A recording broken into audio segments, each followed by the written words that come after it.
nítorí owó ìrànwọ́ epo tíjọba yọ, Fásitì Jos gbé ọkọ̀ ọ̀fẹ́ sílẹ̀ fáwọn olùkọ́ àti akẹ́kọ̀ọ́. Àwọn aláṣẹ iléèwé gíga fásitì ìjọba àpapọ̀ tó wà nílùú Jos nípínlẹ̀ Plateau, University of Jos, ti na àwọn akẹ́kọ̀ọ́ àtàwọn òṣìṣẹ́ wọn lọ́rùn pẹ̀lú bí wọ́n ṣe ṣètò ọkọ̀ tí yóò máa gbé wọn láti àárín ìlú sínú ọgbà láì ná wọn ní kọ́bọ̀. Ìgbésẹ̀ tí iléèwé yìí gbé wáyé látàrí owó ìrànwọ́ orí epo tíjọba ààrẹ Bọ́lá Ahmed Tinubu yọ, tó sì ti ṣe bẹ́ẹ̀ mú kí owó ọkọ̀ àtàwọn nǹkan míì gbówó lórí sí i. Ọ̀jọ̀gbọ́n Ishaya Tanko tí í ṣe gíwá ilé ẹ̀kọ́ gíga náà ló kéde ọ̀rọ̀ ọ̀hún nínú ìwé ìkéde tí akọ̀wé àgbà iléèwé ọ̀hún Abdullahi buwọ́lù.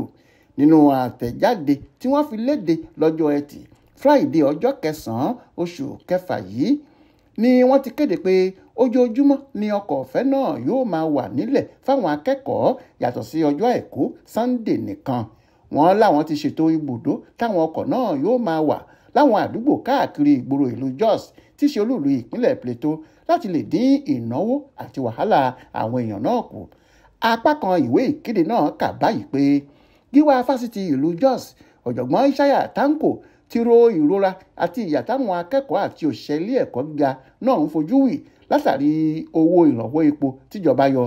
Nígbà tí ìjọba àpapọ̀ sì ń ṣe àṣàrò pẹ̀lú àwọn èèkàn lẹ́nu iṣẹ́ ọba lórí bí wọn yóò ṣe àdínkù ìnira àwọn aráàlú lọ́wọ́, gíwá fásitì yìí ti buwọ́lu lílo àwọn ọkọ̀ bọ́ọ̀sì tí yóò máa kó àwọn òṣìṣẹ́ àtàwọn akẹ́kọ̀ọ́ lọ́bọ̀ níléèwé náà.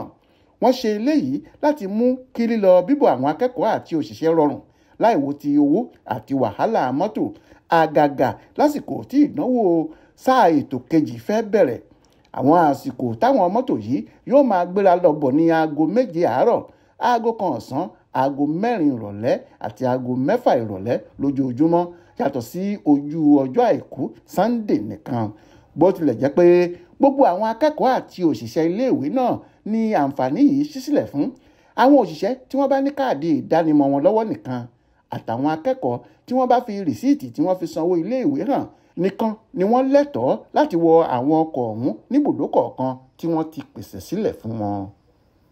Mọ́nísọ́lá Sàká ló ṣàkójọpọ̀ ìròyìn ọ̀hún fún Aláròyé online television.